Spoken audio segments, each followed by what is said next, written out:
തത്തത്മാനം സജാമ്യഹം പരിത്രാണായ സാധൂനാം വിനാശായ ചതുഷ്കൃതം ധർമ്മ സംസ്ഥാപനാർത്ഥായ സംഭവാമി യുഗേ യുഗേ.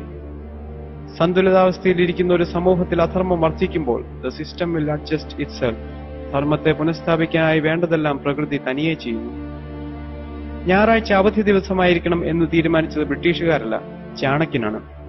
ചാണക്യന്റെ അർത്ഥശാസ്ത്രത്തിൽ നിർബന്ധമായും 8 മണിക്കൂറിൽ കൂടുതൽ ജോലി ചെയ്യിപ്പിക്കരുതെന്നും 45 മിനിറ്റ് ഉച്ചയ്ക്ക് റെസ്റ്റ് കൊടുക്കണമെന്നും വർഷത്തിൽ 1 മാസം മെഡിക്കൽ ലീവ് കൊടുക്കണമെന്നും 10 ദിവസം കാഷ്വൽ ലീവ് കൊടുക്കണമെന്നും അതുപോലെ തന്നെ ഖനികളിലും പട്ടാളത്തിലും ജോലി ചെയ്യുന്നവർക്ക് ആഴ്ചയിൽ 2 ദിവസം ലീവ് കൊടുക്കണമെന്നും വ്യക്തമായി പറഞ്ഞിട്ടുണ്ട്.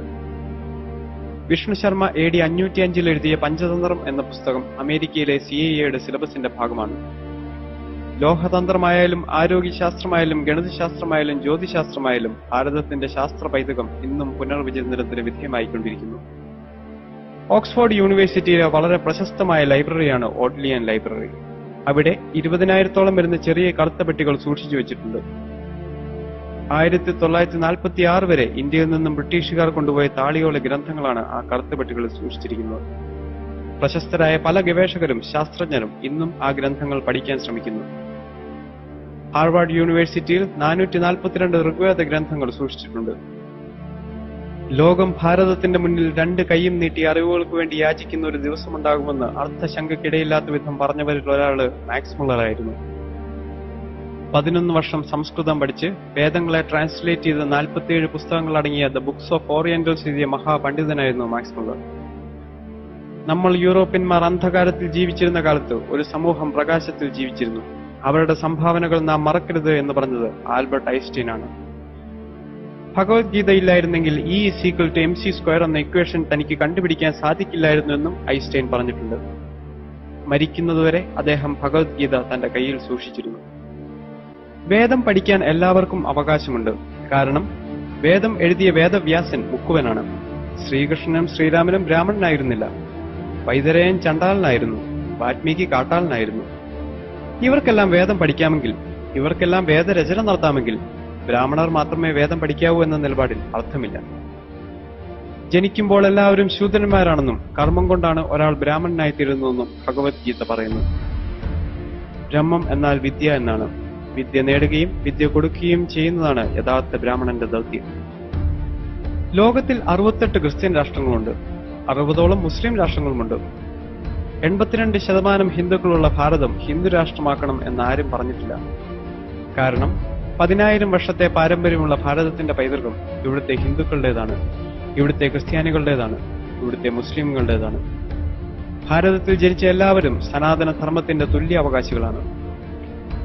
അമ്മയും മാതൃഭൂമിയും സ്വർഗത്തേക്കാൾ വലുതാണ്. ആ ഭാരതത്തെ കുറ്റം പറയാൻ നിങ്ങൾ കൂട്ടത്തിൽ നിൽക്കരുത്. ഭാരതത്തിന് എന്തെങ്കിലും കുറവുകളുണ്ടെങ്കിൽ അത് പരിഹരിക്കേണ്ടത് ഭാരതമാതാവിന്റെ മക്കളായ നമ്മൾ ഓരോരുത്തരുടെയും കടമയാണ്. രോഗിയായ നിങ്ങളുടെ അമ്മയെ ആരെങ്കിലും കളിയാക്കിയാൽ നിങ്ങൾക്ക് തോന്നുന്ന വേദന നിങ്ങളുടെ മാതൃഭൂമിയെ കളിയാക്കുമ്പോൾ നിങ്ങൾക്ക് തോന്നണം.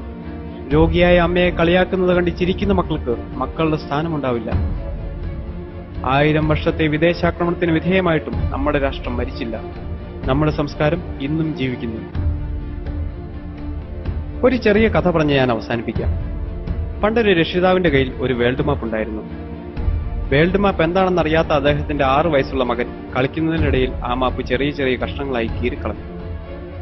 പിതാവ് എത്ര ശ്രമിച്ചിട്ടും ആ മാപ്പ് നേരെയാക്കാൻ സാധിച്ചില്ല എന്ന് മാത്രമല്ല, വൻകരകളും സമുദ്രങ്ങളും ശരിയായ സ്ഥാനത്ത് വരാതെ വന്നപ്പോൾ അദ്ദേഹത്തിന് ദേഷ്യം വന്നു. അവസാനം ആ പിതാവ് വേൾഡ് മാപ്പിന്റെ കഷ്ണങ്ങളെല്ലാം ചുരുട്ടിക്കൂട്ടി ആ ടേബിളിൽ വെച്ചിട്ട് മകനോട് പറഞ്ഞു, എടാ കുരുത്തം കെട്ടവനെ, നീയല്ലേ ഇത് നശിപ്പിച്ചത്, ഇനി നീ തന്നെ ഇത് നന്നാക്കൂ.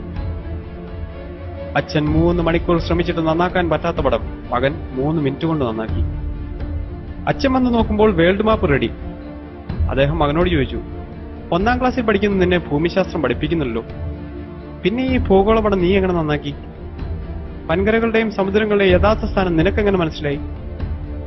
അപ്പോൾ മകൻ മറുപടി പറഞ്ഞു, ഏത് വേൾഡ് മാപ്പിന്റെ കാര്യമാണ് അച്ഛൻ പറയുന്നത്? അവൻ ഭൂഗോളപടമേ കണ്ടിട്ടില്ല. ആ വേൾഡ് മാപ്പിന്റെ പിന്നിൽ ഒരു സിനിമാ നടന്റെ പടമുണ്ടായിരുന്നു. ആ ചെറിയ കുട്ടി കണ്ണ് കണ്ടു, കൈ കണ്ടു, കാല് കണ്ടു. കണ്ണവിടെ നിൽക്കണം, കൈയവിടെ നിൽക്കണം, കാലവിടെ നിൽക്കണം എന്നവൻ അറിയാം. ഒരു ഭാഗത്ത് വ്യക്തി ശരിയായപ്പോൾ മറുഭാഗത്ത് ലോകം ശരിയായി എന്നാണ്.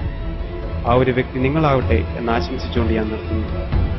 വിനയപൂർവ്വം നിങ്ങളുടെ സ്നേഹിതൻ മെൽബിൻ സുരേഷ്.